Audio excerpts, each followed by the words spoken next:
discussion. I am your moderator, alias Sabrina Denise Amalyari, and today we have gathered here with our four panelists that they are willing to share their insights about the topic. Let's start with our first panelist, Mr. James Razel Malgana.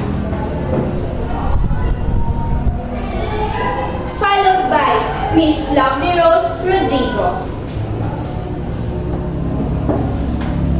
Mr. Chadrick Obenario. And lastly, Miss Jaylin Ignacio. Our topic in this panel discussion is all about same-sex marriage. What exactly is same-sex marriage? Same-sex marriage is the marriage of two people of the same sex. It can be male to male or female to female. Now, I formally introduce to you all our first panelist that he can give his insight about the topic, Mr. James Razel Malgana. Good morning, everyone. Thank you for introducing me, Ms. Mariana. In other countries, they approve same-sex marriage, but in the Philippines, they do not allow it because according to our religion, it is wrong. Because a man should only marry a woman. Thank you, Mr. Malgana. Mr. Malgana talked about the same-sex marriage in the other country. Like in Sweden, same-sex marriage has been legal there since 2009, and the country has more pride festivals per capita than anywhere else in the world. But in our country here in the Philippines, this means a petition to legalize gay marriage in the majority Catholic country.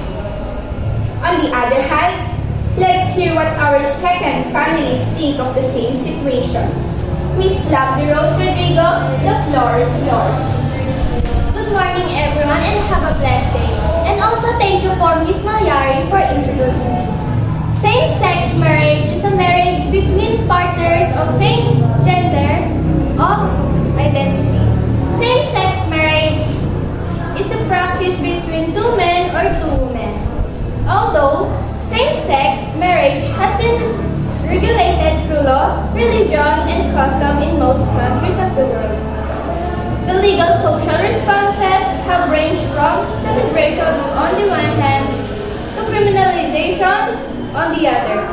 Marriage is powerful creator and sustains of human and social capital for adults as well as children. About as important as education when it comes to promoting the health, wealth, and well-being of adults and communities. Thank you, Ms. Rodrigo. Ms. Rodrigo talked about the importance of marriage and how same-sex marriage happens. In same-sex marriage, there is many people oppose it because of beliefs and also because of the laws that people must follow. Now, let's hear what our third panelists think of the same situation. May I call on Mr. Chadrick Obenario. Thank you, Ms. Malyari, for introducing me. One of the issues facing our country today is same-sex marriage. More and more people want to get married even if they are of the same sex.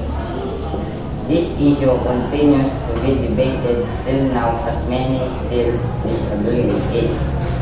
Same-sex marriage is also known as gay marriage or homosexual marriage. The United States government and most other American states do not recognize such right authority. As the Supreme Court deliberates over the same-sex marriage case, lawmakers have an opportunity to actively protect the rights of LGBT people. Thank you, Mr. Obenario. According to Mr. Obenario, there's many people want to get married, even if they are of the same sex. But there's also many people disagree on it.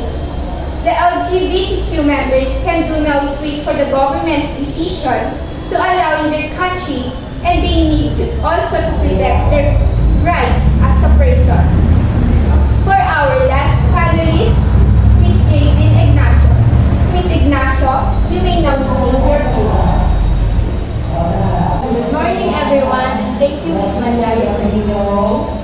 Same-sex marriage would enable gays and lesbians in the Philippines to marry the person they love and would strengthen everyone's rights. From a human rights perspective, broadcasting a civil marriage to couples of the same sex demonstrates respect for the fundamental rights. For equality and non-discrimination, it should be enshrined in Philippine law. Thank you, Miss Ignacio. Miss Ignacio talked about the rights that they have to fight for, and we also need to respect other people, especially in their gender, because it is important to be fair to each other so we can avoid discrimination. Now, let's move on to our question and answer portion. The audience may now ask questions they have in mind for them to be enlightened, and the panelists will answer the questions. Audience, you may now state your questions. Good morning, panelists. So here's the question I'd like to ask you, Ms. Rodrigo. Do you think that the same-sex marriage should be legalized? Thank you for that question. I agree legalizing same-sex marriage. Why? Because marriage is a personal affair, and I believe that society shouldn't interfere in this. Yes, they laid down some rules for it, which is totally acceptable, but they shouldn't be bothered who one's person is marrying. But when you base it in Bible and says it would be a mortal sin, I strongly believe that everyone deserves an equal right, irrespective of anything. So yes, I agree to same-sex marriage. Thank you, Ms. Rodrigo. Good morning, Ms. Mugata. Why those doctors do not allow the same-sex marriage? Thank you for your wonderful question, Mr. Serrano. The church does not allow same-sex marriage due to religious beliefs. The law allows same-sex marriage only in some countries, since they believe love is no matter in what situation. Thank you, Mr. Malgat.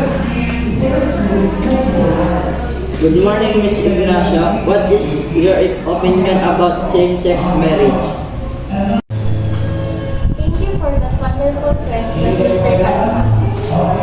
In my opinion, sex is a biological term that differentiates between two biologically different human beings, the male and the female. When we talk about same-sex marriage, we are intending to a separate union of two people belonging to the same sex. This union can be called when two females get married to each other or when two males get married to each other. It's not the sex or gender that binds two souls together, but love and care for each other. Thank you, Ms. Ignacio. Thank you, panelists, and thank you, audience, for participating in this discussion, and I hope that you are already enlightened about our topic. Again, in same-sex marriage, also known as gay marriage, is the marriage of two people of the same sex or gender. All couples experience different relationships, but the idea and feeling is love, universal. Marriage is a traditional thing that truly solidifies and commits a relationships. And straight couples should not be the only ones who have the privilege of doing this. That's all for today's panel discussion. Thank you, and God bless us all.